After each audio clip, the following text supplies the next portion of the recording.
I'm here beside my favorite American beech tree to talk about the American chestnut. Why, of course. There's a big reason for this, as big as this tree, and it's big. If you saw my last video about the chestnut, when I was checking on them in the refrigerator, you would remember that one of them was really advanced compared to the rest. And I decided to plant that one immediately. It didn't make sense to put it back in the fridge because it was so big. And an interesting thing happened. A few days later, I was taking a nice, very close macro photo of it to show to my insider friends. As you can see by the photo, the chestnut was sitting on top of the soil, as I always plant them, but you can see that the nut was actually being lifted out of the soil by the root. It was pushing the nut skyward. So I took this picture because I just found it so amazing that this nut was growing so vigorously. But when I looked closely, I noticed something wrong. Where the root is emerging from the nut, I saw a tiny worm. And this was startling. Now, when worms are this small, I'm not sure if they are still just called roundworms, or are they nematodes? Perhaps some experts out there in the audience can let us know in the comments section. But either way, this is a severe and dangerous threat to the chestnut because these worms will make their way into the nut and then devour it from the inside.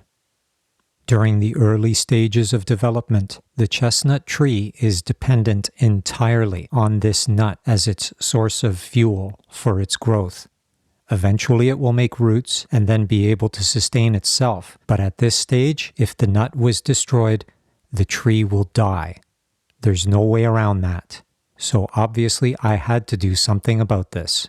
The obvious first step is to kill the worms without killing the tree. And I have one and only one tool that I use for this purpose every time I need to kill tiny insects, and that's common dishwashing soap, the kind that you buy at the grocery store. It's toxic. At any rate, I wound up making a bath of just slightly more concentrated than usual water with dishwashing soap in it, and then flooded the chestnut, and I let it sit for an hour. Here's what I found. Just a very small worm. Not a nematode, but still, look at how small it is on my fingertip. It's no wider than a fingerprint ridge. So I felt safe to be able to drain the water out and let this dry out and then rinse it with clear water and let it grow. Take care of it and feed it and keep an eye out for more nematodes. I took lots of pictures along the way as it soon began to sprout. See the little bump that indicates that something is about to happen. And sure enough, within a couple of days, it was reaching skyward. And before you know it, it was even making new leaves. You can see even in this extremely small scale, you can see the beginning of leaves. But look at what happened when I took this particular picture. Let's get in really close. Yes, I'm afraid that's a nematode slithering along the shell of the chestnut. I'm afraid that it probably came from inside, and where there's one, there will be many more. So I decided that it's time to give this chestnut another bath in dish soap to try to get rid of these baby nematodes. I'm guessing they're babies. I don't know how this works. If there are any viewers who are experts on this, perhaps you can let us know about this in the comments. This time I decided to film it, so here we can see me pouring the dish soap onto the chestnut. I've got the pot inside of another pot so that the other pot can hold the water to keep it in there for the required hour. It took some time for the soil to absorb the water, but once it started to get a little lower, I decided to top it up some more, and look at what happened. As I poured the water on, we can see there's almost a cloud of nematodes, those little tiny white specks floating around in the water. but thankfully they seem to be dead. I don't think that they can hold their breath very long, definitely not for an hour. But this is very alarming because I thought that they were all taken care of by the first round of drowning. And here they are a week later, back in huge numbers, far more than there must have been at the beginning, since I didn't see any kind of cloud of nematodes when I did the first drowning event. And I'm wondering, did they lay their eggs inside of the chestnut? Is that how this works? Again, any experts out there can let us know in the comments. I really don't know anything about nematodes except we got to get rid of these things. So now we can see an hour later, the chestnut is immersed in the water. The pot is holding the water. Everything seems to be quite peaceful. There's no real evidence of anything going on. There's nothing floating around in the water. And yet, take another look, a closer look, when we see the sunshine onto the pot. We see little translucent worms, extremely tiny, wriggling around, sticking their head, if you call it that, on a worm, out of the soil, still immersed in the water. And after an hour, they are still alive. This is a real problem. I'm going to have to hold this water in the pot even longer. There's more to be learned here. It's an interesting thing to consider that many times there will be situations where some chestnuts do really well, and then right beside them there's another chestnut, say 20 feet away, whatever the planting distance is, and it's not doing so well. And the soil conditions are the same, the site is the same, everything seemed fine. And now I see that this could potentially be that we are dealing with these nematodes infesting the soil and harming the chestnuts, but not just the American chestnut. There's more to this story than what we've seen so far. Let's go back outside to find out more.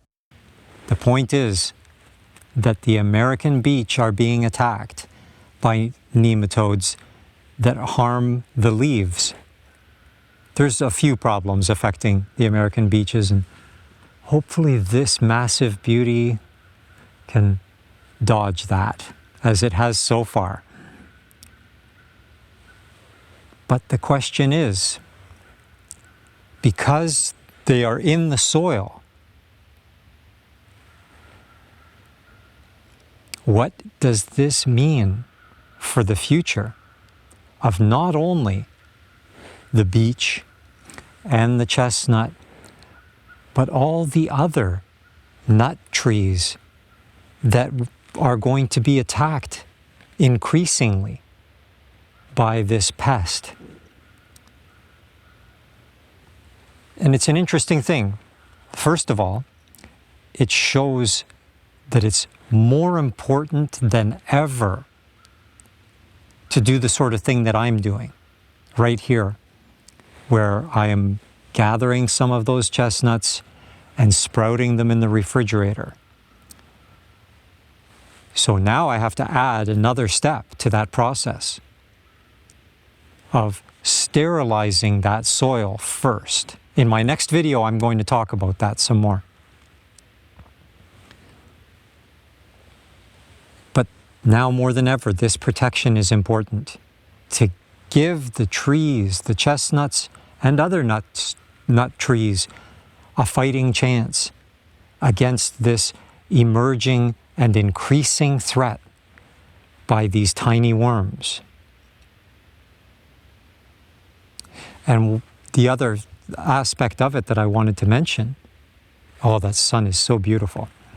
Can you believe it's the first week of February? I just got back from a 40K bike ride to my friend Dolph's place to gather some persimmons in the first week of February. Wow. Anyways, the balance of nature has never been more at risk. It takes time, on the order of centuries, even thousands of years, for these tree species to be able to adapt to these threats, to a new threat. And we're introducing them pretty much on an annual basis. Isn't it about time that we became part of the solution instead of the source of the problem? This is only the beginning of my conversation about this problem. Tune into the next part of this video for more.